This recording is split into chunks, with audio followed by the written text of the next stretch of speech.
Tiba-tiba ponselmu mendapat notifikasi yang isinya internet akan mati dalam 7 hari. Kamu langsung naruh ponselmu dan nyalain TV. Pemberitahuan, berita terbaru tiba-tiba muncul di layar kaca. Si penyiar membaca ulang informasi yang baru aja kamu dapat melalui pesan.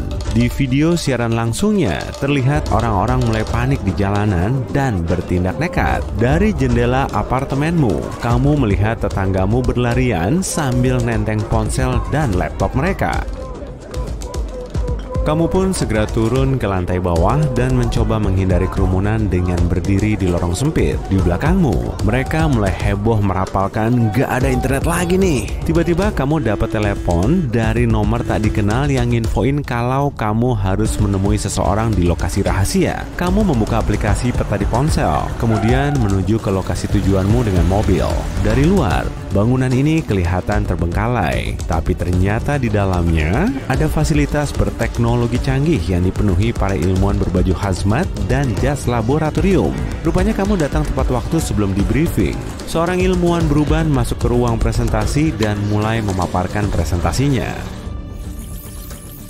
Dia bilang saat ini ada lebih dari 4 miliar pengguna internet di seluruh dunia dan World Wide Web terus mengalami crash. Malahan ada lebih dari 74 zettabyte data online yang tersedia di internet. 1 zettabyte aja setara dengan 1 triliun gigabyte. Pokoknya nolnya banyak banget. Dokumen Word berukuran 1 gigabyte memiliki sekitar 65.000 halaman. Jadi kalau 74 triliun gigabyte, angka nolnya udah pasti banyak banget. Coba deh, kalikan angka 4.810.000 dengan 1021 halaman. Selembar kertas A4 aja cuma setebal 0,1 mm.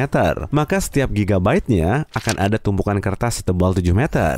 Semua hadirin kelihatan ngantuk saat mendengarkan penjelasan ini. Tapi ilmuwan yang memakai jas laboratorium segera bekerja. Dan kamu ditugasi untuk ngebantu nyetak data internet. Kamu pun mengambil posisi di jalur pencetakan bersama dengan ratusan orang lain. Hari pertama, inilah kesempatan pertamamu untuk mengoperasikan mesin cetak. Seisi ruangan dipenuhi dengan printer. Orang-orang di dekatmu terus berjalan ke sana kemari sambil membawa tumpukan kertas dari truk. Kamu mulai nyetak semua informasi yang berkaitan dengan kesehatan. Kemudian beralih ke dokumen penting lainnya. Meski kamu sendiri nggak sempat membaca semuanya. Tiap dokumen harus berisi sekitar 8.000 kata. Kamu bekerja dari pagi sampai sore. Kemudian ganti shift malam. Waktu istirahatmu cuma boleh digunakan untuk makan siang plus 20 menit stretching dan pergi ke kamar mandi. Semua rekanmu bekerja seperti mesin. TV di belakangmu menyajikan berita soal negara lain yang juga ambil bagian. Di seberang fasilitasmu juga ada tim lain. Mereka mendownload file video dan audio. Setelah jam kerjamu selesai, staf shift malam mulai mengambil alih, sementara kamu langsung absen dan pulang. Kamu tahu kalau seharian ini semua tim di seluruh dunia baru ngerjain sekitar 1% informasi. Karena murung, kamu mencoba melihat sekeliling. Konten kreator sudah nggak boleh lagi bikin konten kecuali sangat mendesak. Setiap hari akan ada banyak sekali informasi sehingga kamu nggak akan sempat download.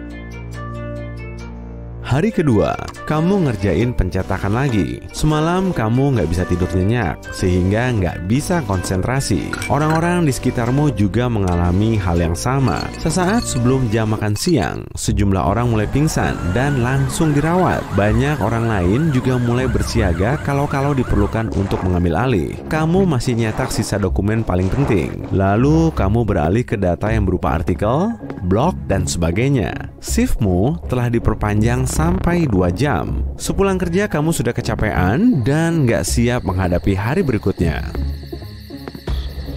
Hari ketiga, saat tiba di kantor, kamu melihat kompleks baru yang dibangun di sebelahnya cuma dalam semalam. Lalu, kamu dipindahin di gedung baru. Tugasmu di sini, nyetak lebih banyak artikel. Shiftmu diperpanjang lagi selama sejam. Kamu dan rekanmu sangat kelelahan bekerja, hingga kesulitan membuka mata. Waktumu tinggal beberapa hari lagi, tapi baru 15% internet yang sudah tercetak. Gedung lain juga mulai dibangun dan nantinya akan dilengkapi dengan lebih banyak printer. Saat ini sudah mendekati waktu tidurmu, tapi kamu masih bekerja. Akhirnya, kru malam mulai mengambil alih pekerjaanmu, tapi mereka nggak membolehkanmu pulang. Jadi kamu harus tetap berada di ruang komunitas. Dengan begini, kamu nggak perlu menghabiskan waktu saat berangkat kerja. Kamu diantar ke ruangan yang akan kamu gunakan bersama 100 orang lainnya. Di situ kamu mencoba memejamkan mata, tapi tetap nggak bisa. Pikiranmu terus gelisah dan matamu terbuka lebar.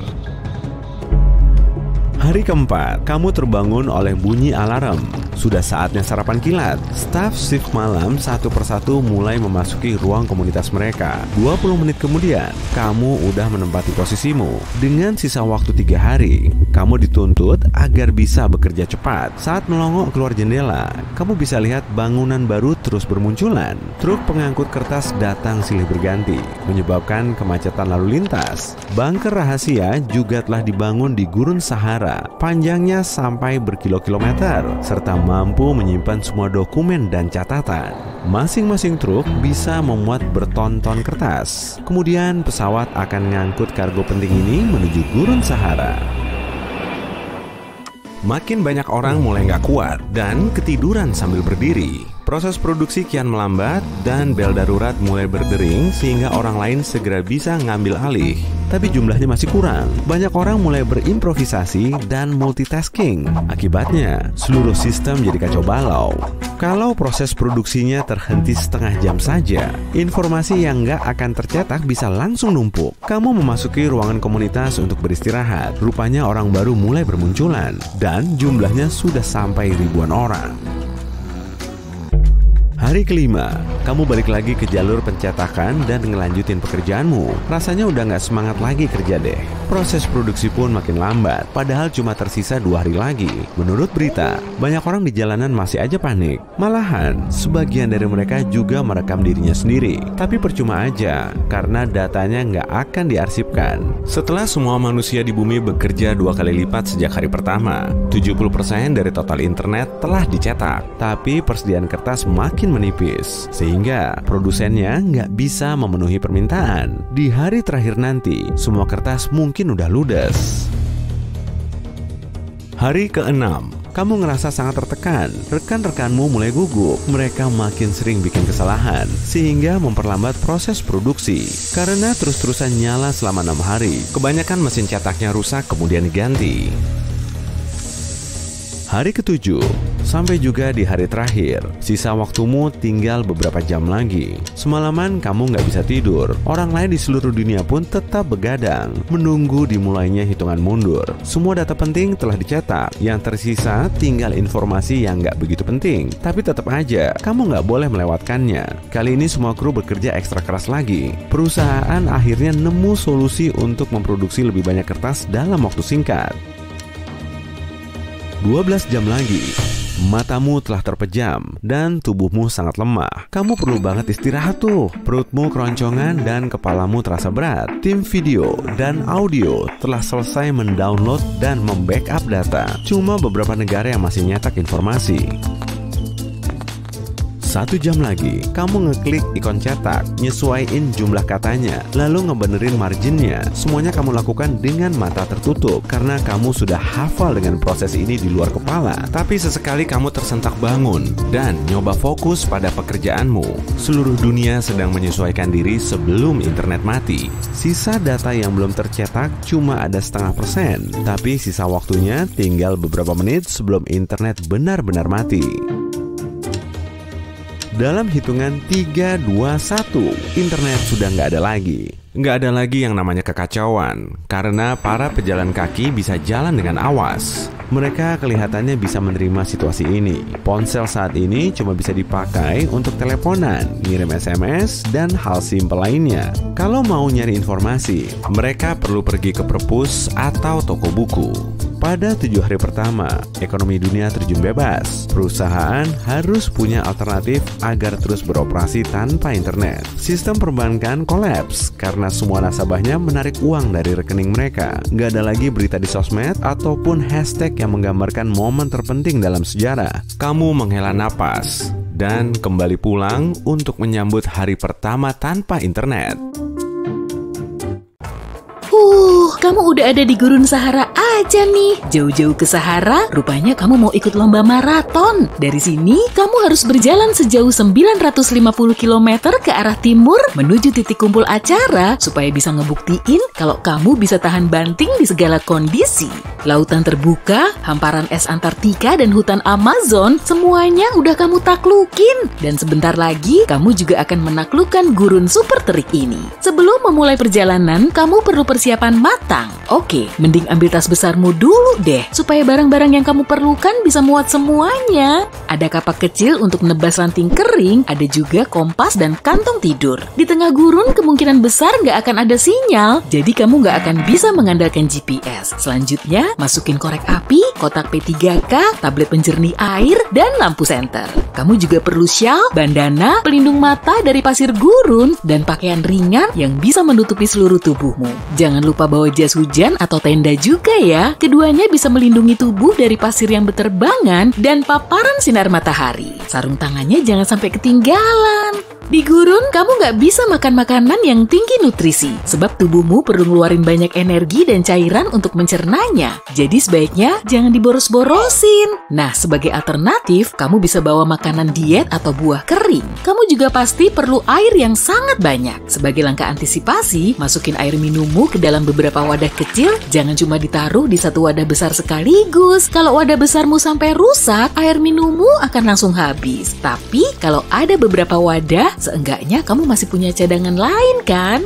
Oke sip, tasmu udah penuh, saatnya meluncur ke lokasi dengan naik helikopter. Setelah sampai, kamu langsung mengolesi hidungmu dengan krim pelembab supaya membran mukosa di dalamnya tetap basah. Udara panas bisa membakar hidungmu, tapi kamu juga nggak bisa bernafas lewat mulut. Nanti tubuhmu malah semakin panas karena kehilangan kelembapan. Kamu mulai berjalan beberapa langkah, tapi segera berhenti.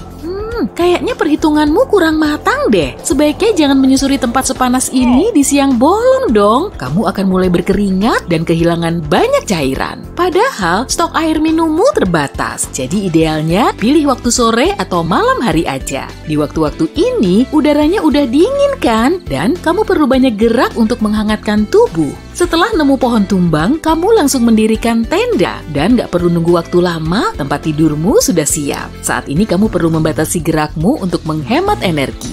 Beberapa saat kemudian, kamu mulai membuka peta dan mengeluarkan kompas. Di situ kamu ngecek rute dan nyari tahu lanskap gurun biar gerakmu lebih gampang. Wah, kamu mulai haus ya? Tapi saat mau minum, kamu malah mengurungkannya. Sebaiknya jangan minum dulu selama 24 jam ke depan agar tubuhmu memasuki mode survival. Ya udahlah, mending langsung tidur aja. Butiran pasir menerpa wajahmu, kamu pun bangun, lalu melihat badai pasir yang terus mendekat. Gawat, di dekatmu ada pohon lapuk tuh, rantingnya berjatuhan diterjang badai. Buruan, cari tempat berlindung. Kamu langsung pakai kacamata dan syal basah biar nafasmu lebih lancar. Tapi kalau nggak bawa syal, kamu perlu menutup wajahmu pakai tangan. Dan seluruh tubuhmu harus terlindungi oleh pakaian. Butir pasir halus terus berterbangan dan menempel di kulitmu. Meskipun sudah tertutup kain, wajahmu masih juga kemasukan pasir. Dan di dekatmu nggak ada spot aman sebagai tempat berlindung. Pohon dan batu besar juga nggak ada lagi. Oke, pilih bukit aja deh kalau gitu. Saat terjadi badai, butir pasir bisa saja memantul dari tanah dan saling bertabrakan di udara. Kalau kamu berada di atas bukit, kebanyakan dari pasir ini akan bergerak menuruni lereng dan kamu bisa lebih aman. Jadi, kamu harus sampai di atas bukit secepat mungkin. Dalam kondisi seperti ini, gerakmu akan makin sulit, kamu akan kehilangan banyak energi. Dan kamu perlu berjalan mundur sambil memunggungi arah datangnya angin untuk melindungi wajahmu. Duh, badainya makin kenceng aja nih. Tapi untungnya, kamu berhasil naik dan sampai di atas bukit pasir kecil. Saatnya duduk di tenda sambil nunggu. Tapi tubuhmu mulai kecapean dan kamu mulai terbuai ke alam mimpi. Beberapa jam kemudian, kamu terbangun dalam sepi. Badainya udah reda. Berarti tendamu sudah bisa dilepas dan dilipat lagi, dan kamu bisa melanjutkan perjalanan. Petang makin membayang dan sang surya mulai tenggelam. Kamu ngeluarin kompas dan petamu lagi untuk ngecek rute. Tapi badai pasir tadi telah mengubah lanskapnya. Wah, pasti sulit banget dong ngikutin rute petamu. Kalau di sekitar situ nggak ada patokannya sama sekali. Kamu akan gampang kesasar. Duh, harus pergi kemana nih? Kamu kan masih punya stok air dan makanan. Tim penyelamat juga lagi melacak posisi persismu saat ini. Jadi sebaiknya berdiam di situ aja. Mereka akan mulai mencarimu biar bisa menolongmu. Dengan begini, kamu nggak akan memboroskan energi dan perbekalanmu. Tapi, kamu ngecek kompas dan petamu lagi, kemudian malah melanjutkan perjalanan ke arah timur. Tujuan awalmu ke sini kan memang mau ikut maraton, iya kan? Udara malam kian dingin, tapi tubuhmu tetap hangat karena terus bergerak. Duh, korekmu udah nggak ada di saku lagi tuh. Kayaknya udah hilang pas tadi ada badai. Di depanmu ada batang pohon kering dan kamu segera mengambil rantingnya lalu memasukkannya ke tas. Sambil berjalan, kamu meninggalkan jejak ranting ini dengan menancapkannya ke tanah supaya tim penyelamat segera melihatmu kalau kamu nggak sampai di titik kumpul acara maraton. Fajar kian menyingsing dan matahari semakin terik. Setelah nemu pohon lagi, kamu segera mendirikan tenda dan beristirahat sambil minum air hingga akhirnya tertidur. Malam harinya, kamu ngumpulin ranting dan berjalan mengitari gurun lagi. Nah kan, yang ada kamu malah makin kesasar. Persediaan air minummu juga mulai menipis tuh. Setelah mengasup makanan berenergi, kamu malah makin kehausan. Tubuhmu perlu lebih banyak air. Kalau kamu menghadapi situasi begini, sebaiknya tetap tenang. Kalau kamu ketakutan, energimu malah akan terkuras. Jadi kamu mulai ngebayangin gurun ini sebagai rumah keduamu yang rutenya sudah sangat kamu hafal. Trik ini bisa bikin kamu makin pede dan kuat. Di depanmu terlihat ada puing rumah tua dan kamu segera masuk untuk berlindung. Setelah itu, kamu menata ranting yang kamu bawa, kemudian kamu bikin api unggun dengan bantuan cermin. Jadi kamu perlu nyalain api supaya tim penyelamat bisa melihat asapnya. Tapi sayangnya, di sekitarmu nggak ada helikopter lewat. Di malam berikutnya, kamu melanjutkan perjalananmu lagi. Padahal airmu tinggal sebotol, kamu juga mulai mengurangi makanmu biar energimu nggak terkuras untuk mencernanya. Cara ini malah bikin kamu makin lemah. Berarti kamu perlu ngisi lagi stok perbekalanmu. Tapi harus nunggu pagi dulu. Setelah mengamati langit, kamu mulai mendatangi area di bawah gumpalan awan. Di situ pasti akan ada kehidupan dan sumber air. Tapi rupanya matahari terlalu menyengat dan kamu pun bikin tempat berteduh lagi. Baru juga rebahan sebentar, kamu udah tertidur lagi tuh karena emang udah kecapean. Matahari kian meninggi dan makin terik. Kamu segera terbangun oleh silaunya. Tersadar kembali kalau airmu habis, kamu langsung bangun dan mencari tumbuhan di balik bebatuan. Dari situ, kamu bisa mendapat air yang terdapat pada rumput, tanaman, atau semak-semak. Setelah hujan, tanah di bawah batu akan tetap lembab sampai lama. Coba deh cek batunya dulu. Tapi selalu hati-hati ya, di balik batu biasanya juga ada kalajengking, ular, dan laba-laba. Kamu juga perlu melihat ke permukaan pasir, barangkali di situ ada jejak hewan. Kamu bisa mengikuti jejak ini karena hewan juga pasti mencari air. Kuncinya tetap waspada. Bisa jadi itu jejak citah atau anjing liar Afrika. Kamu gak akan kuat ngelawan hewan ini, jadi sebaiknya menjauh aja dan tunggu mereka sampai selesai minum. Ada jejak kaki tuh. Dari kejauhan terlihat sekawanan hiena tutul sedang berjalan. Kamu perlahan mengikuti mereka menuju oasis. Setelah nunggu mereka minum sampai berjam-jam, akhirnya kamu bisa ngambil air. Jangan lupa masukin tablet pemurni air ya. Tapi kalau kamu nggak bawa obat ini, toh kamu masih perlu minum kan? Boleh-boleh aja sih, asalkan airnya aman. Tapi perlu diingat ya, sebaiknya jangan minum banyak-banyak. Tubuhmu udah kecapean dan nggak bisa segera memproses banyak cairan. Kali ini kamu minum sangat pelan. Mungkin harus nunggu berjam-jam nih biar hausmu benar-benar hilang. Setelah selesai, kamu makan dan mengisi botol minummu. Perutmu sudah terisi dan kamu jadi sangat puas hingga tertidur lagi.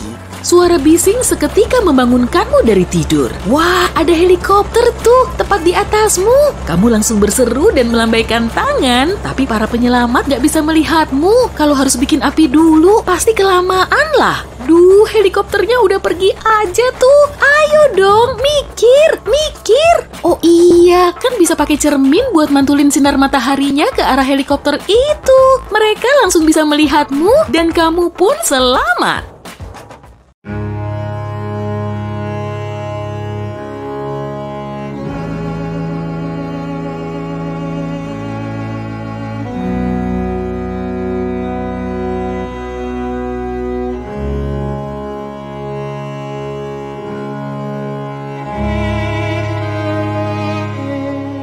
Kita sudah hidup bersama selama bertahun-tahun. Kemanapun kamu pergi, aku harus ikut.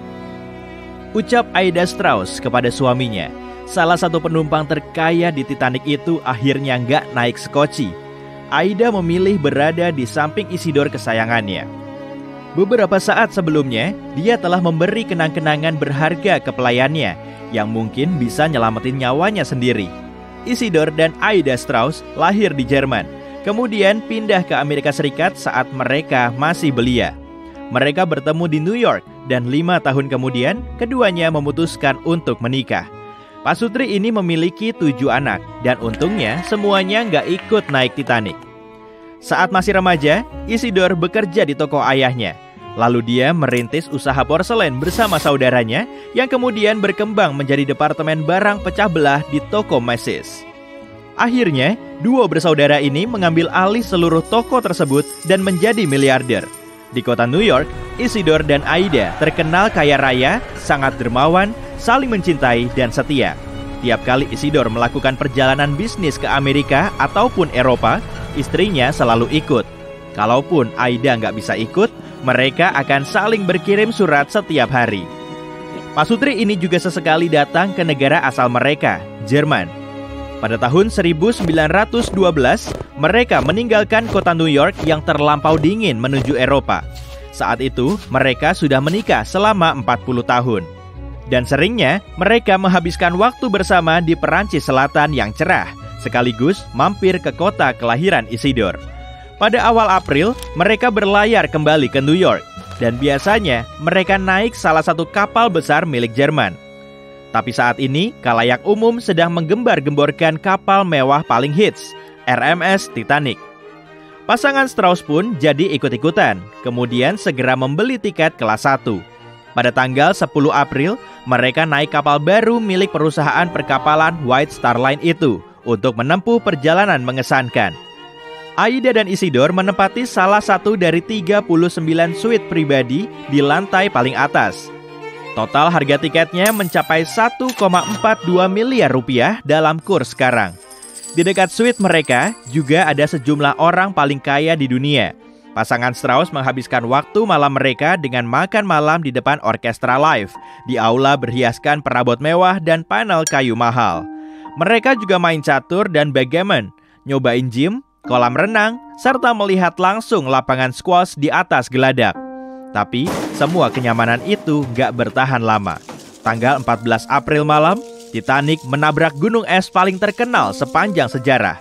Rasanya cuma seperti getaran ringan dan sedikit gemuruh. Mereka belum tahu aja kalau bahaya besar sedang mengintai. Kemudian, mereka mulai membuang bola salju dari gumpalan es yang jatuh ke geladak. Petugas kapal juga ngasih tahu semua penumpang kalau semuanya akan baik-baik saja. Tapi beberapa saat kemudian, Kapten Edward Smith menginstruksikan agar mereka pakai pelampung dan naik sekoci. Di geladak atas ada 20 sekoci. Sebetulnya jumlah ini bisa ditambah lagi. Tapi sang desainer menilai kalau jumlahnya terlalu banyak, kapalnya akan kelihatan berantakan. Rencananya, mereka mau mengadakan latihan naik sekoci pada hari yang sama, dan ternyata situasinya malah jadi real. Kemungkinan besar cuma penumpang kelas 1 yang bisa naik sekoci. Pasangan Strauss terlihat keluar dari suite mereka sambil menunggu petunjuk kru kapal. Mereka semua masih sangat tenang, sambil sesekali ngasih tahu penumpang agar tiketnya jangan sampai hilang, biar mereka bisa naik ke kapal lagi kemudian. Tapi hal ini nggak akan pernah terjadi. Titanic yang megah itu keburu karam. Kru mengumumkan agar wanita dan anak-anak naik sekoci dulu. Pasangan Strauss berdiri di dekat sekoci 8. Pak Strauss yang saat itu berumur 67 tahun diminta naik dengan istrinya dalam satu kursi. Tapi dia menolaknya dengan bilang, "Saya masih kuat berkorban untuk wanita." Dia terus menunggu hingga semua wanita dan anak-anak terangkut sekoci. Ellen Bird, pelayan baru Aida, sempat ragu sebelum naik ke sekoci, tapi Aida meyakinkannya. Sebetulnya masih ada tempat buat Aida, dan wanita lain dari kelas 1 juga memakikan agar segera naik. Tiap sekoci akan terisi penuh dalam waktu 10 menit. Dan selama itu juga, Aida harus nentuin nasibnya sendiri. Dia melepas mantel bulu indahnya, lalu menyerahkannya ke pelayan yang menggigil. Aida bilang dia gak akan memerlukannya lagi. Tapi sekoci gak akan diturunkan tanpa dia. Para pelaut nyoba narik dan maksa dia naik ke sekoci. Sementara itu, sayup-sayup bunyi orkestra masih terdengar jelas di atas Titanic. Bukan main, Aida tetap nggak mau naik dan memilih berdiri di geladak meski Isidore memohon-mohon agar dia naik sekoci saja. Dia nggak mau ninggalin suaminya sendirian, apapun kondisinya. Semua korban selamat dalam sekoci 8 masih ingat kata-kata terakhirnya tentang cinta sejati saat mereka tertimpa tragedi. "Kita sudah hidup bersama selama bertahun-tahun. Kemanapun kamu pergi, aku harus ikut." Sekoci itu harus bergerak di atas es selama 1 jam full. Para penumpang ingat betul dengan kenangan terakhir mereka tentang Titanic, yaitu saat Isidore dan Aida berdiri di atas geladak sambil berpegangan tangan. Lebih dari 200 penumpang kelas 1 bisa selamat. Sebagian di antara mereka mengatakan pasangan Strauss duduk tenang di atas kursi geladak sambil berpegangan tangan dan menunggu. 25 penumpang sekoci 8 kemudian mengayuh sekoci menjauhi Titanic agar bisa selamat. Mereka mengira ada lampu kapal di sekitar situ, makanya segera mengejarnya. Dan ternyata kapal penyelamat muncul dari arah berlawanan. Beruntungnya, mereka semua bisa ditemukan. Banyak penumpang termasuk Ellen Bird menceritakan kisah Aida dan Isidore kepada para reporter. Itulah kenangan paling berharga di malam yang mencekam itu. Sebulan kemudian, sekitar 30.000 orang menghadiri upacara peringatan mereka, termasuk wali kota New York saat itu. Rupanya, gak ada yang kaget kalau pasangan ini mengorbankan diri mereka demi orang lain. Ellen Bird juga mencoba mengembalikan mantel bulu kenamaan itu ke keluarga Strauss. Tapi kemudian, mereka minta Ellen untuk menyimpannya saja, biar jadi kenang-kenangan. Malam itu, pasangan Strauss cuma membawa serta liontin berbahan emas dan batu onyx yang masih ada hingga sekarang. Isidore memasang liontin ini di arloji sakunya. Di dalamnya terpasang foto putra sulung dan putri tertua mereka. Liontin itu tertutup rapat hingga fotonya gak basah sama sekali. Sebagian perhiasan di Titanic masih tetap utuh, meski sudah berumur 70 tahun. Dari ekspedisi yang dilakukan pada tahun 1985, penyelam nemu sejumlah kalung, cincin, bros, kancing lengan kemeja, dan sebagainya. Mereka juga nemu arloji saku berkarat yang telah mati pada jam 1.45.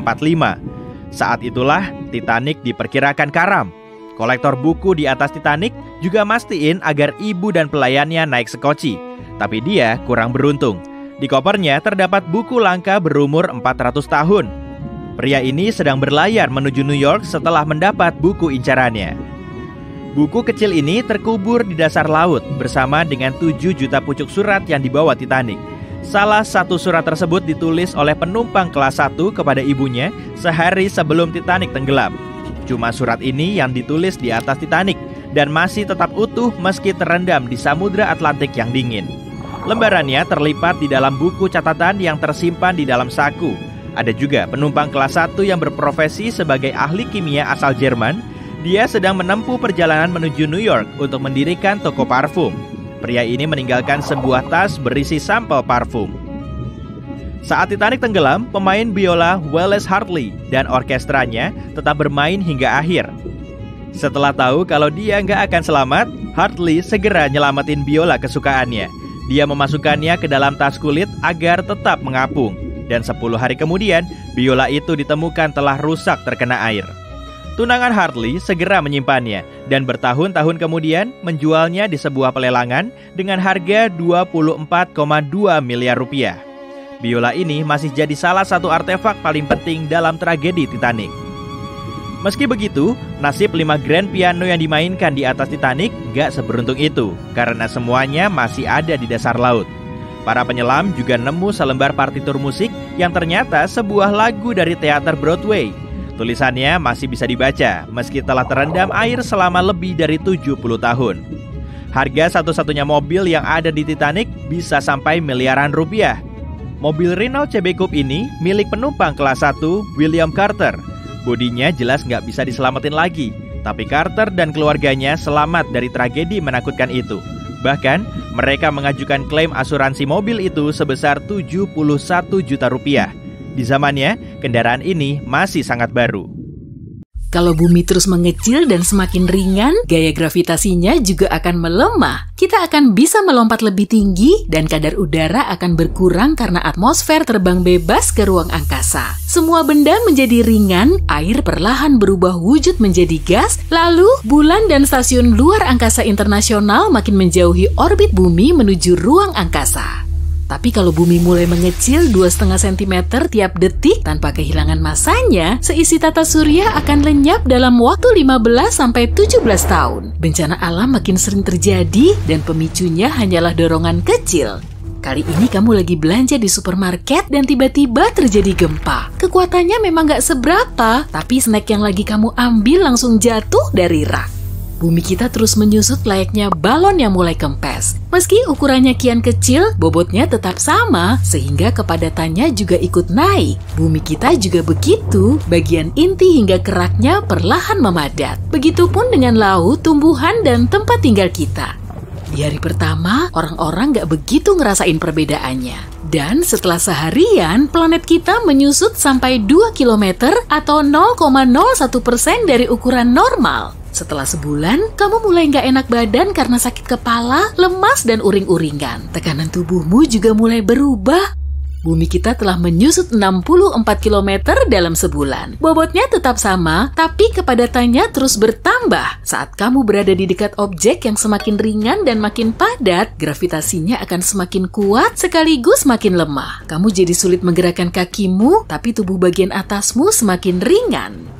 Saat kamu melihat ke laut di dekat rumahmu, permukaan airnya sudah mulai tinggi. Kamu langsung nyomot pasir di situ dan bobotnya ternyata lebih berat dari biasanya, tapi kalau kamu mengangkatnya sampai kepala, pasir ini semakin terasa ringan. Peristiwa ini disebabkan oleh naiknya gaya gravitasi di bagian bawah. Jadi, gaya gravitasi di ketinggian akan terus melemah, tapi kemudian gravitasinya malah bertambah, malahan kamu bisa manjat ke puncak gedung tanpa perlu kecapean. Tapi semakin kamu turun, tekanannya semakin kuat. Buruan, lari, gedungnya udah mau runtuh tuh.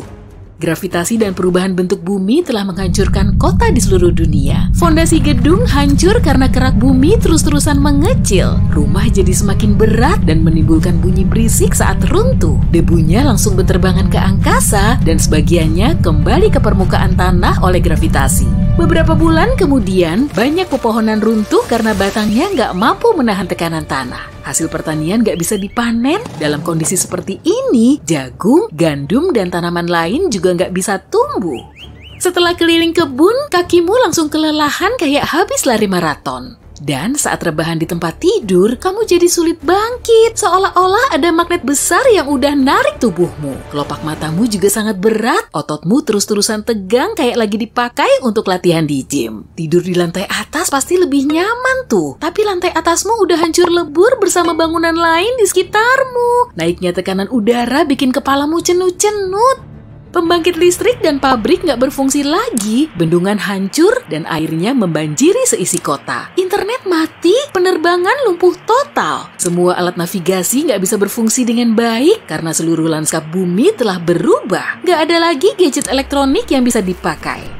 Kendaraan makin boros bahan bakar karena bobotnya melar oleh kenaikan gravitasi. Berat badanmu juga ikut naik dan kakimu harus menyangga beban yang lebih berat. Sepatumu cepat rusak oleh naiknya tekanan, tanah bukit dan bebatuan ambrol ke dataran rendah, salju longsor menerjang sejumlah area yang tertutup es. Perubahan ukuran lempeng tektonik meningkatkan aktivitas gunung berapi hingga memuntahkan jutaan ton abu ke udara. Semua materinya langsung menghujani permukaan tanah. Pasir jam lebih cepat turun dan air botol lebih gampang tumpah. Saat kamu main basket, bola yang melambung akan langsung jatuh dan malahan kamu nggak akan bisa mendribelnya karena bola itu nggak akan mantul. Bobotnya aja udah seberat bola bowling. Permukaan air laut semakin tinggi dan luapannya membanjiri sejumlah kota pesisir. Tekanan air di dasar laut terus bertambah sampai berkali-kali lipat. Kalau kondisinya sengeri ini, kebanyakan makhluk hidup nggak akan bisa bertahan lagi. Jadi, cumi-cumi raksasa dan monster laut lain juga akan naik ke permukaan air. Bulan yang menghiasi langit malam juga makin kecil, posisinya terus menjauhi bumi. Astronot di ISS mulai panik seakan-akan stasiun mereka makin menjauh dari bumi. Padahal masih ada di orbitnya. Bumi semakin mungil, tapi masanya tetap sama. Menurut ISS, gaya gravitasinya konstan dan stasiun ini makin ngebut saat mengorbit bumi. Hampir seluruh daratan terendam banjir, awan yang tadinya melayang tinggi di langit, kini terus mepet ke permukaan tanah disertai kabut tebal. Tetes hujan semakin cepat dan kuat, suhu global terus ngedrop, bumi menjauh dari matahari dan perlahan membeku. Tapi kemudian kondisinya berubah. Air kembali muncul, gaya gravitasi bumi sudah sangat kuat hingga mampu mengalirkan air kembali ke laut. Akibatnya, tekanannya bertambah. Di dekat pantai pun kamu akan sulit berenang. Saat ini, bumi kita sudah sangat padat, dan kalau sampai jatuh ke tanah, kamu nggak akan bisa berdiri lagi. Hanya sejumlah hewan kecil yang masih bisa bergerak cepat. Kalau masanya kecil, gaya gravitasi yang mempengaruhinya juga lemah.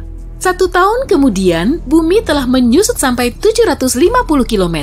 Udara, gas, dan atmosfer sudah menjadi sangat padat dan berat sampai-sampai kamu kesulitan bernafas. Normalnya, manusia nggak akan bisa bertahan lama dalam kondisi begini. Karena ukurannya terus saja mengecil, bumi kita semakin jauh dari matahari. Langit menjadi kelabu karena minimnya cahaya matahari. Malam pun semakin pekat, bulan sudah nggak bisa memantulkan cahaya matahari. Untuk mengambil pulpen di atas meja, udah serasa kayak ngangkat barbel. Meja nggak bisa menahan beban seberat itu, kemudian patah.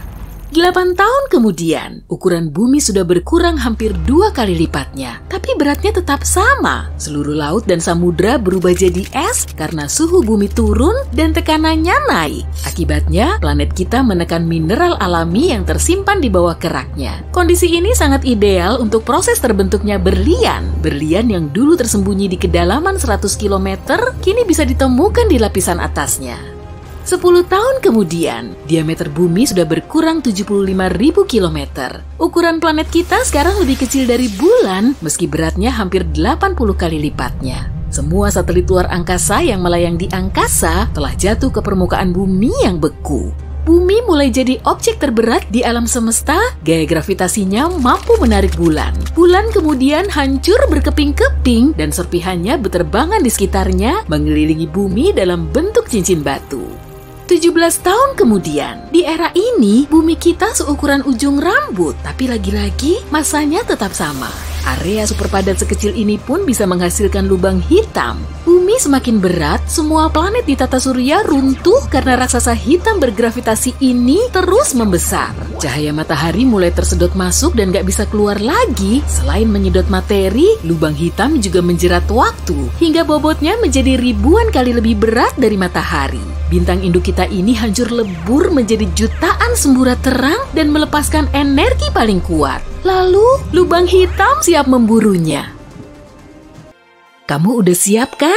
Oke sip, kita mulai ya. Di kantor Rangga, ada 3 cewek cantik bernama Maya, Sekar, dan Gita. Rupanya Rangga udah naksir salah satu cewek ini selama berbulan-bulan. Lihat aja tuh, mereka lagi asik ngobrol. Apa kamu bisa tahu cewek mana yang disukai Rangga?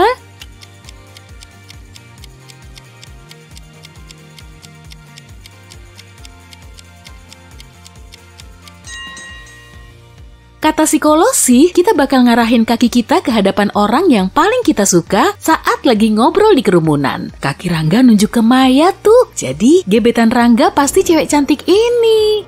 Asri, Betty, Tommy, Fadil, dan Effendi lagi nongkrong bareng sambil makan enak. Asri tahu persis kalau sahabatnya Betty diam-diam naksir sama salah satu cowok di situ. Tapi Betty masih nggak mau nyebutin namanya. Kemudian Betty bikin lelucon yang bikin mereka semua terbahak-bahak. Setelah mengamati lebih dekat, Asri langsung tahu cowok yang selama ini bikin Betty klepek-klepek. Apa kamu bisa nebak orangnya?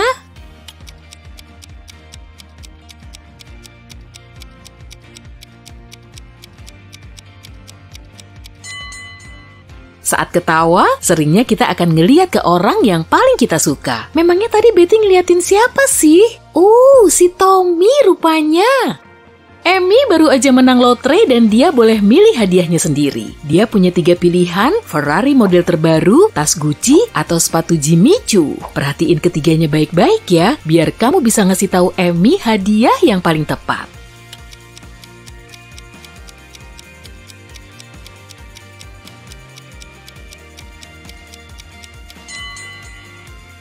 Sebaiknya pilih tas ini aja. Logo Ferrari dan Jimmy Choo-nya salah tuh. Jadi mobil dan sepatu itu pasti palsu. Ismi kesasar lagi di hutan nih. Biasalah. Kali ini dia nggak perlu muter-muter dulu buat nemuin rumah sang penyihir tua. Setelah masuk, Ismi ngelus-ngelusi Anabul dan minta bantuan ke penyihir agar dia bisa pulang lagi. Penyihir itu bersedia ngebantu, tapi dengan satu syarat, Ismi harus mecahin teka-teki. Kalau dia berhasil, penyihir itu akan membantunya pulang. Tapi kalau gagal, Ismi harus tinggal di situ bareng penyihir dan Anabul selamanya. Nggak ada pilihan lain. Dia harus setuju. Nenek sihir itu kemudian memberinya 3 tongkat dan meminta Ismi untuk mengubahnya menjadi 6 tanpa memotongnya. Beberapa saat kemudian, Ismi berhasil mecahin teka-teki itu. Gimana caranya ya?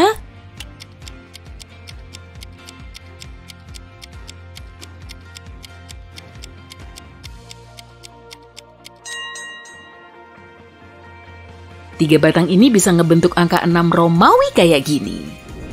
2 cewek ini mau datang ke opera. Menurutmu, siapa nih yang jadi model produk populer?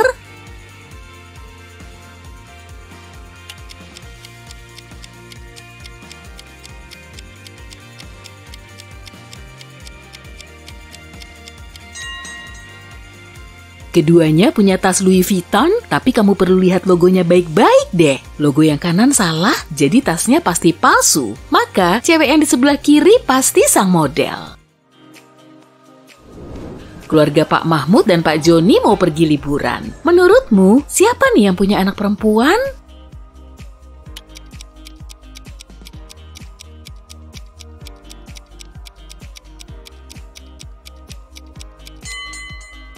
Amati kopernya baik-baik deh. Keluarga Pak Mahmud cuma bawa 2 koper, tapi keluarga Pak Joni bawa 3 koper. Koper yang satunya pasti punya anak perempuan mereka yang mungkin lagi ke toilet sebentar.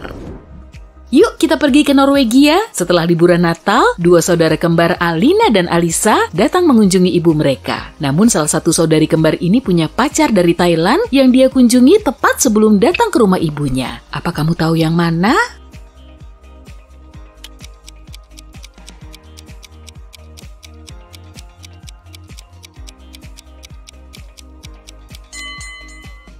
Norwegia terletak di dekat kutub utara dan sangat dingin. Saat itu juga sedang musim salju, tapi kulit Alisa lebih gelap karena terbakar sinar matahari. Mungkin karena dia baru kembali dari liburan bareng pacarnya di Thailand? Nggak salah lagi sih.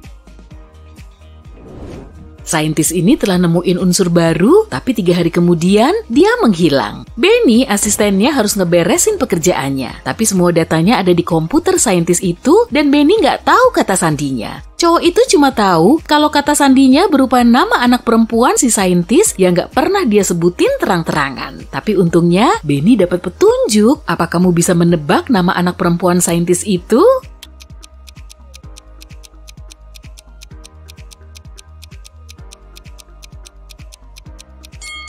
Karena dia seorang saintis, kata kuncinya pasti berkaitan dengan kimia. Gimana kalau kita pakai tabel periodik unsur aja?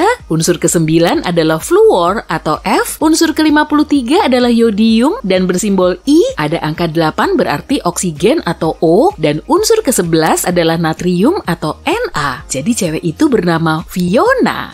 Ketemu juga kan kata sandinya?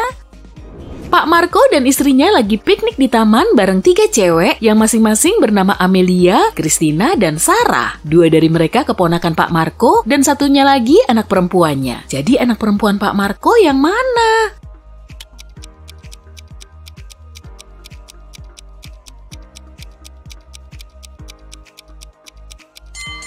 Udah pasti Amelia dong. Mata Pak Marco dan istrinya berwarna biru, berarti anak cewek mereka juga pasti bermata biru. Dan di antara ketiga cewek ini, cuma Amelia yang bermata biru.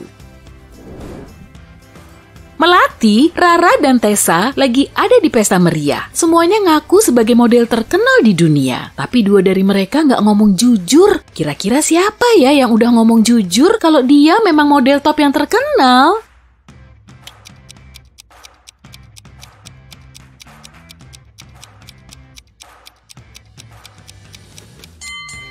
Dia bawa tas desainer asli tuh, berarti tasnya juga pasti asli kan? Lihat deh, logo dompet Dolce & Gabbana yang dipakai Rara sama Tessa palsu. Jadi kedua cewek ini pasti udah bohong. Berarti model aslinya Melati.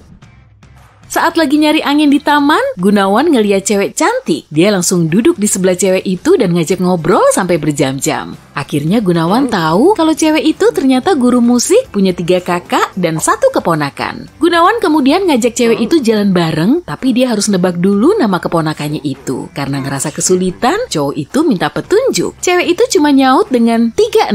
Apa kamu bisa ngebantu Gunawan nebak nama itu?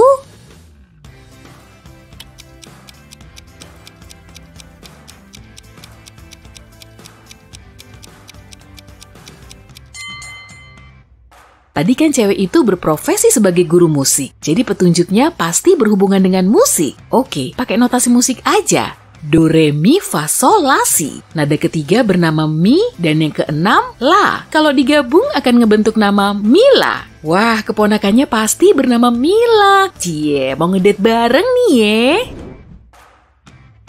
Di akhir jam istirahat, Tina kembali ke kelas dan ngeliat surat ucapan terima kasih di mejanya. Saat ngecek sekeliling untuk nyari tahu pengirimnya, dia nggak bisa nemu. Tapi dia mencurigai 3 temen yang belajar bareng dia di mapel fisika. Dia kemudian nanya langsung isi surat itu ke mereka. Martin bilang dia sibuk bikin PR. Oscar ngaku kalau dia mainan medsos, jadi nggak mungkin kan dia nulis itu. Ria juga ngebantah kalau dia pengirimnya, karena saat itu dia lagi ada di kamar mandi. Tapi Tina bisa nebak loh siapa yang udah ngirim surat itu. Apa kamu juga bisa?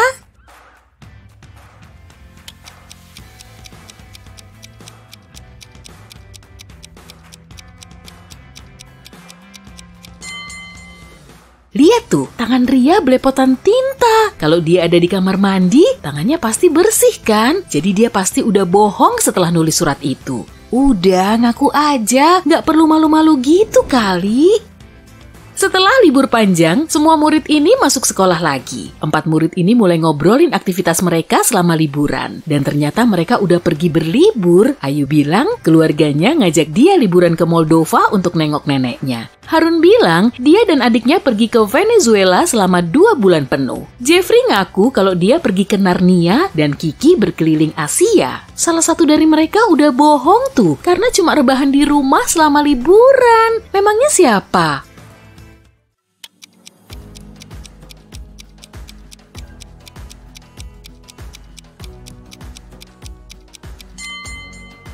Jeffrey lah, Narnia kan negeri dongeng. Dia mungkin udah maraton film selama liburan. Danu terjebak di ruang bawah tanah yang gelap dalam keadaan linglung. Tapi dia tetap tenang-tenang aja karena di hadapannya ada 3 peti. Peti pertama berisi koin emas, yang kedua berisi koin perak, dan peti ketiga dipenuhi dengan berlian. Dia bisa ngambil salah satu peti itu, tapi di luar ruangan itu ada vampir yang siap menghadangnya. Apa yang harus Danu lakukan?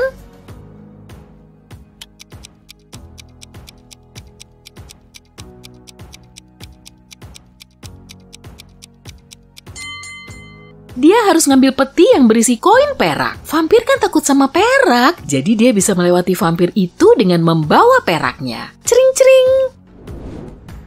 Bu Gina lapor polisi karena seseorang telah menggasak jam tangan emas milik neneknya. Petugas Wira mengambil alih kasus ini dan menginterogasi wanita itu. Jadi saat itu Bu Gina lagi bersih-bersih lantai atas dengan vacuum cleaner. Tiba-tiba dia mendengar suara derit pintu dan derap kaki. Karena ketakutan, dia cuma nunggu lalu turun ke lantai bawah setelah malingnya pergi. Ternyata jam tangannya telah dicuri. Pak Wira nggak mau memecahkan kasus ini karena tahu Bu Gina itu cuma nipu. Kok bisa gitu sih?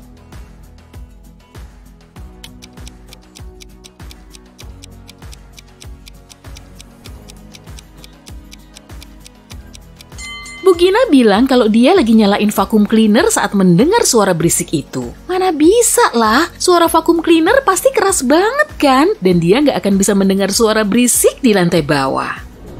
Pak Sutri Maria dan Samuel tinggal di New York. Samuel baru aja dapat kerja dan ditugasi untuk pergi ke India. Saat nelpon suaminya di sore hari, Maria nanyain aktivitas Samuel. Lalu Samuel bilang dia lagi makan siang sebelum rapat bisnis. Setelah Samuel pulang ke New York seminggu kemudian, Maria mengajukan cerai. Kenapa gitu ya?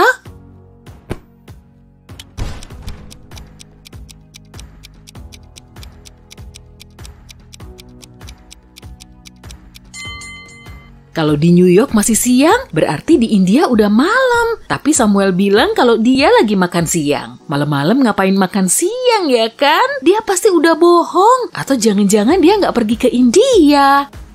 Amir terkunci di ruangan yang akan meledak setelah 1 menit. Iya, skenarionya emang gitu. Di situ memang ada pintu keluar, terkunci rapat dan dipasang password. Dengan mengamati petunjuknya, apa kamu bisa nebak passwordnya?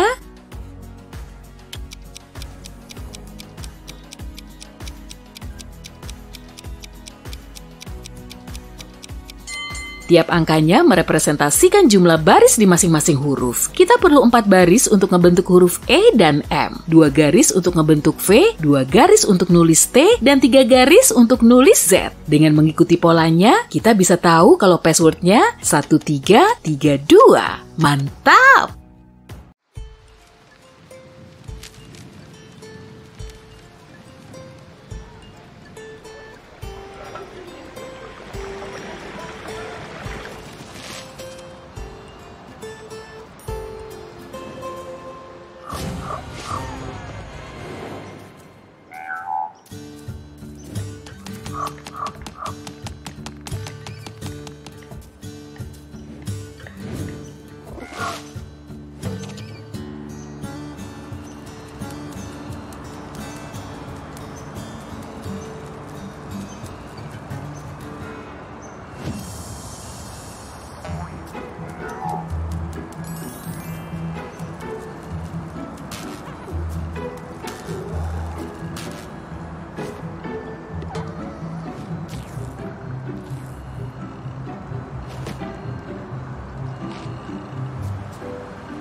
Kamu duduk di ranjang, menurunkan kakimu ke lantai, dan merasakan air sedingin es. Dengan cepat kamu berlari keluar kabin dan sampai di koridor panjang. Air sudah setinggi lutut. Orang-orang memakai baju pelampung berlarian menuju tangga. Kamu berlari mengikuti mereka dan mendapati dirimu dalam kekacauan. Ada air di mana-mana. Seorang wanita terpleset di tangga dan jatuh. Kamu membantunya. Orang-orang mendorongmu dari segala arah. Semua berusaha menaiki tangga. Di belakangmu, air makin tinggi. Kabin yang baru saja kamu tinggalkan sudah penuh air. Beberapa detik lagi, ketinggian air akan melebihi kepalamu. Syukurlah, semua orang berhasil keluar. Geladak atas patah. Kapal besar itu miring. Bunyi kayu patah, gesekan besi, dan teriakan orang-orang bercampur dengan bunyi biola yang dimainkan beberapa musisi. Kamu berusaha menuju skoci dan rasanya seperti sedang mendaki gunung. Ternyata skoci sudah habis, tapi kamu dapat baju pelampung. Seluruh haluan kapal sudah tenggelam di bawah air. Kamu berada di tepi buritan dan memutuskan untuk meloncat ke laut. Kamu menunggu kapal tenggelam lebih dalam agar jarak antara kamu dengan permukaan laut lebih dekat. Akhirnya, kamu meloncat dan masuk ke air es. Suhunya -2 derajat Celcius. Nggak bikin lautan beku sih, tapi cukup untuk mengubah genangan di jalan menjadi es. Napasmu berat karena suhu dingin. Kamu baru saja menyaksikan salah satu kapal megah yang tak mungkin tenggelam dalam sejarah itu tenggelam. Dalam 1,5 jam, kapal lain akan tiba dan mengangkut para korban yang selamat. Tapi sebelum itu, kamu harus bisa mengatasi situasi bagaimanapun. 90 menit bertahan di malam hari, di perairan es Samudra Atlantik, di tengah kekacauan, jeritan, dan keputusasaan. Hanya satu hal yang bisa lebih buruk lagi, hiu. Semua orang tahu kisah Titanic, tapi gimana kalau para korban selamat melihat sirip hiu di antara reruntuhan kapal? Secara teori, itu bisa saja terjadi. Skenario pertama, bunyi tabrakan dan getaran di air bisa menarik perhatian hiu putih besar. Mamalia ini berenang di perairan dingin Samudra Atlantik, tempat bencana itu terjadi. Hiu ini termasuk predator yang paling berbahaya di dunia. Tubuhnya besar, gesit, kuat, dan 300 gigi bergeriginya yang setajam mata pisau berjajar beberapa baris. Dan sekarang, kamu melihat beberapa sirip berbentuk segitiga muncul dari air. Dengan cepat, sirip-sirip itu mengitari kamu dan beberapa orang lain. Kamu meraih potongan kayu pecahan kapal yang terapung untuk kamu naiki. Suhu dingin menghambat gerakanmu dan tanganmu terpleset. Bunyi ini menarik perhatian hiu. Salah satu predator itu berhenti berputar dan sekarang langsung menuju ke arahmu. Rasa takut membuat otakmu mampet dan instingmu mulai bekerja. Kamu berusaha keras berenang menjauhi hiu itu secepat mungkin. Melarikan diri dari hiu gesit di dalam air tentu sia-sia. Tapi kamu terus berusaha. 2 detik berlalu dan kamu merasa tumitmu membentur hidung hiu. Kakimu yang lain masuk ke dalam mulut yang penuh gigi itu. Kamu menjerit, merasakan gigi-gigi tajam di kakimu dan menutup mata. Tapi tidak terjadi apa-apa. Setelah sedetik, si hiu melepaskanmu. Hiu putih besar jarang menyerang manusia. Kalaupun menggigit, itu cuma karena dia mau mengujimu. Sebab makanan favorit hiu adalah anjing laut. Setelah uji gigitan ringan, hiu tahu bahwa kamu bukan anjing laut. Lantas minatnya terhadapmu hilang begitu saja. Tapi, kalau si hiu sedang lapar, maka dia tak akan peduli spesies apa kamu. Para korban selamat yang berada di atas sekoci tak punya alasan untuk takut. Hiu putih besar takkan menyerang mereka. Predator itu mungkin mendorong-dorong sekoci sedikit, tapi cuma mau ngetes. Kalau di sana ada persediaan daging dan seseorang memutuskan untuk memberikannya ke hiu, barulah masalah akan muncul. Beberapa predator pasti akan mendorong perahu itu sampai daging jatuh ke air. Sang hiu berenang menjauh darimu. Lalu, salah satu sekoci mengangkutmu. Kamu selamat. Kapal lain akan segera tiba dan kamu akan berada di tempat yang hangat dan nyaman. Skenario kedua, kalau airnya lebih hangat, korban selamat Titanic bisa berhadapan dengan hiu banteng. Kamu meloncat ke dalam air dari kapal yang sedang tenggelam. Air tidak begitu dingin, jadi kamu bisa dengan mudah berenang menuju pintu yang mengapung di dekatmu. Tapi kamu melihat sirip segitiga tinggi dengan ujung gelap di atasnya. Tidak seperti hiu putih besar, hiu banteng tidak gesit. Hiu ini tampak malas dan lambat, seolah tidak tertarik kepadamu. Tapi kamu tetap harus naik ke atas pintu secepat mungkin. Hiu banteng tergolong mamalia yang paling agresif di dunia. Hiu ini sengaja bersikap seolah dirinya lamban. Dengan begitu, mangsa akan merasa santai-santai saja. Di saat yang tepat, hiu ini menjadi gesit dan cepat. Hiu banteng mendapatkan namanya karena wajahnya yang pendek rata, seperti wajah banteng, dan tubuhnya kuat.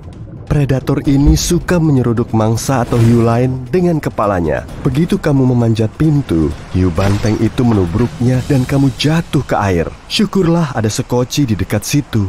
Orang-orang membantumu naik.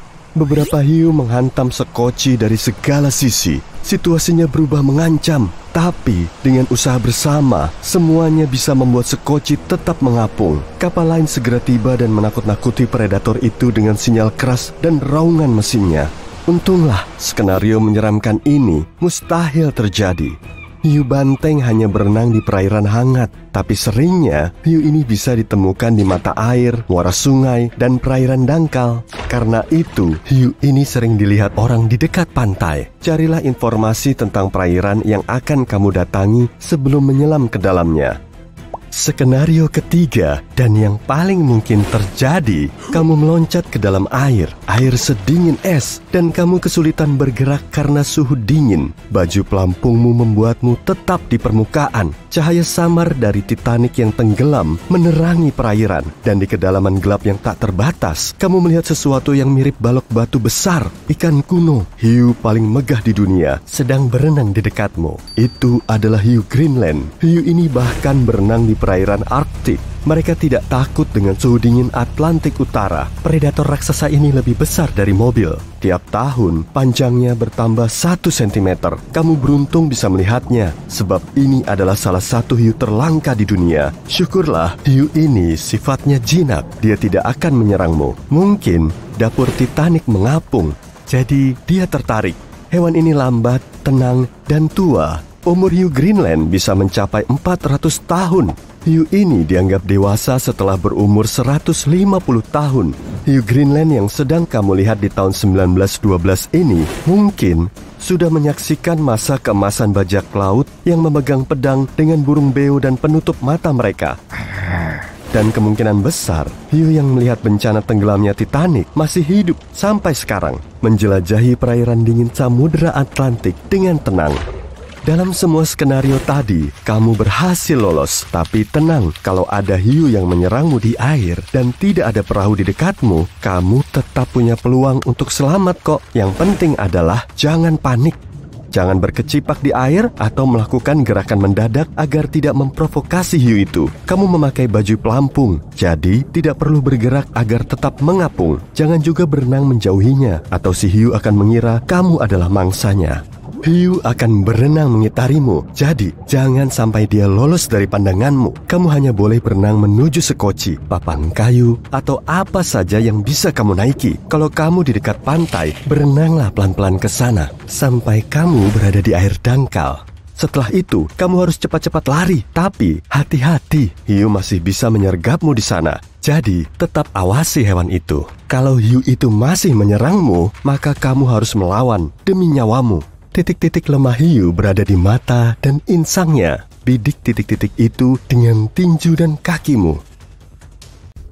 Saat ini, pesawat luar angkasamu melesat di ruang angkasa hingga 99,9% dari kecepatan cahaya. Widih, keren! Barisan bintang terlihat berkilauan dan membentuk garis panjang. Semesta di dekatmu makin menyusut, lalu berubah jadi terowongan. Matamu tiba-tiba silau oleh kilatan terang, kemudian duar! Pesawatmu langsung meluncur dari terowongan, layaknya batu yang terlontar. Notifikasi di komputer menunjukkan kamu telah kembali ke masa 70 juta tahun silam. Dan di sini kamu jadi paleontolog masa depan yang berhasil melakukan perjalanan waktu. Tujuanmu cuma satu, yaitu melihat langsung dino yang kurang populer sepanjang sejarah.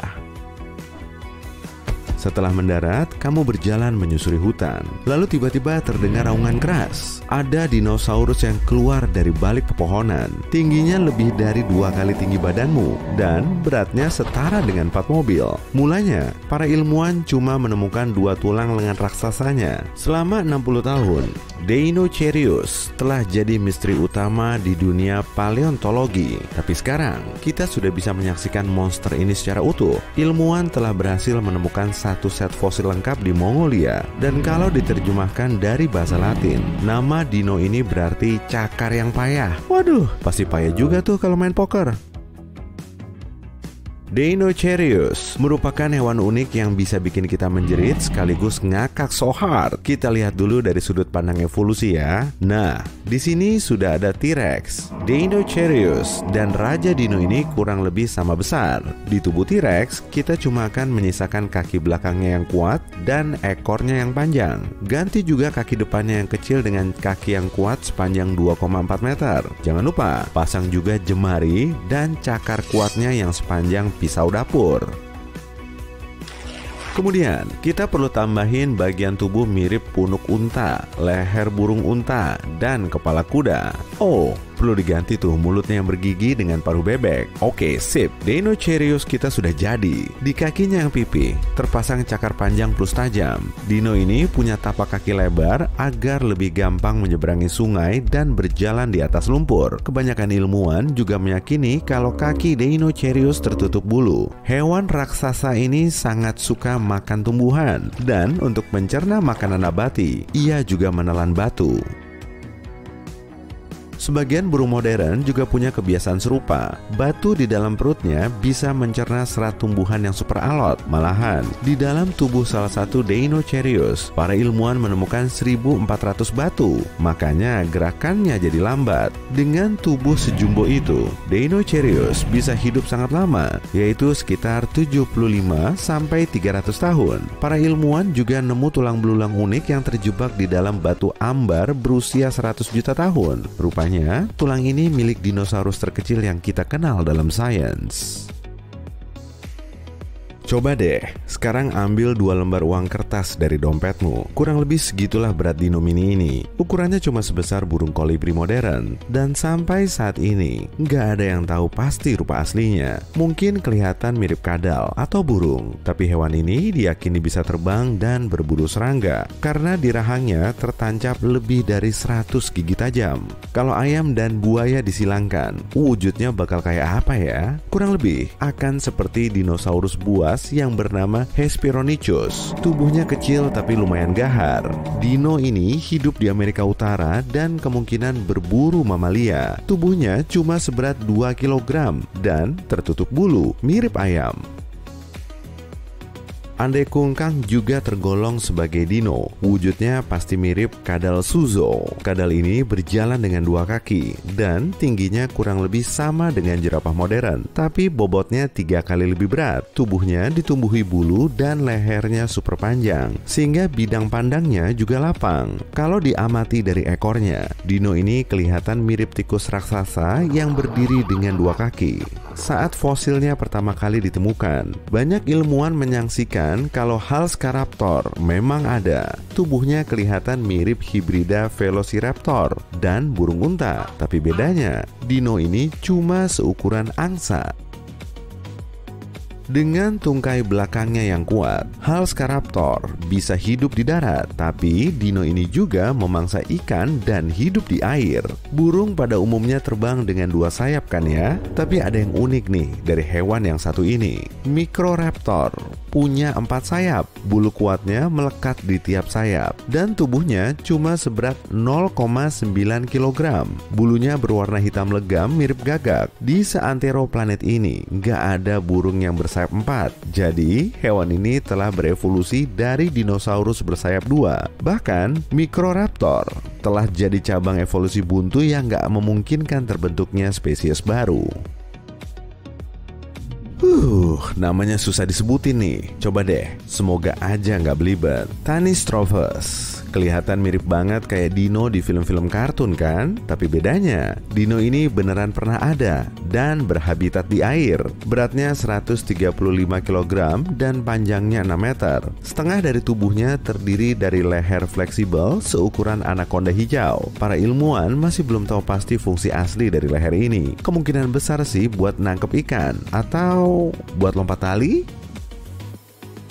Kalau saja 66 juta tahun yang lalu nggak ada asteroid yang nabrak bumi, dinosaurus nggak akan punah dan mamalia nggak akan mendominasi planet kita. Hipotesisnya sih begitu. Berarti primata nggak akan berevolusi. Lalu hewan apa yang akan menggantikan primata? Kalau menurut banyak ilmuwan, bisa jadi Troodon.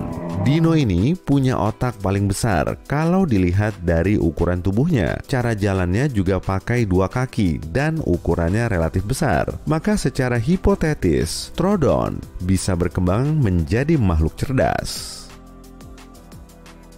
Nah, berdasarkan ukuran tubuhnya, Stegosaurus punya otak paling kecil, padahal tubuhnya paling besar di kalangan dino berzirah. Stegosaurus sebetulnya termasuk herbivora, tapi karena punya ekor kuat dan duri tajam, ia sangat ditakuti oleh semua pemburu di zamannya. Berat tubuhnya memang hampir 4 ton, tapi ukuran otaknya, cuma segede hotdog.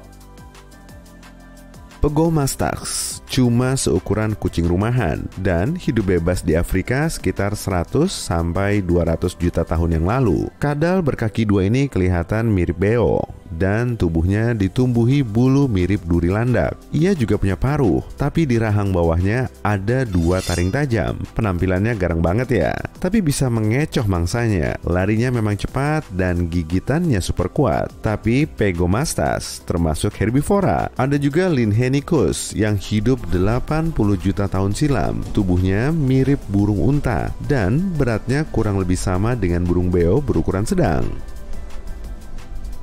Linhenicus bisa berjalan cepat dan memangsa serangga. Sebagai pengganti kaki depannya, ia punya 2 jari kecil bercakar tajam. Hewan unik ini merupakan satu-satunya spesies dino berjari 1 yang dikenal di seantero dunia sains. Dan ia juga termasuk nenek moyang burung modern. Dinosaurus terbang Geholopterus mirip banget kayak jelmaan dari makhluk di film-film sci-fi ya. Wujudnya mirip kucing tapi bersayap kelelawar. Hewan ini memangsa serangga, termasuk juga nyamuk. Dino ini juga hinggap di punggung dinosaurus besar untuk menusuk kulit tebalnya dengan taring runcing. Ini sih unicorn dalam negeri dongeng. Seputih kapas, cakep dan elegan. Nah, kalau ini namanya kadal Qingdao, prototipe nyata dari kuda bertanduk tadi. Di kepalanya terdapat tanduk bertulang sepanjang lebih dari 40 cm.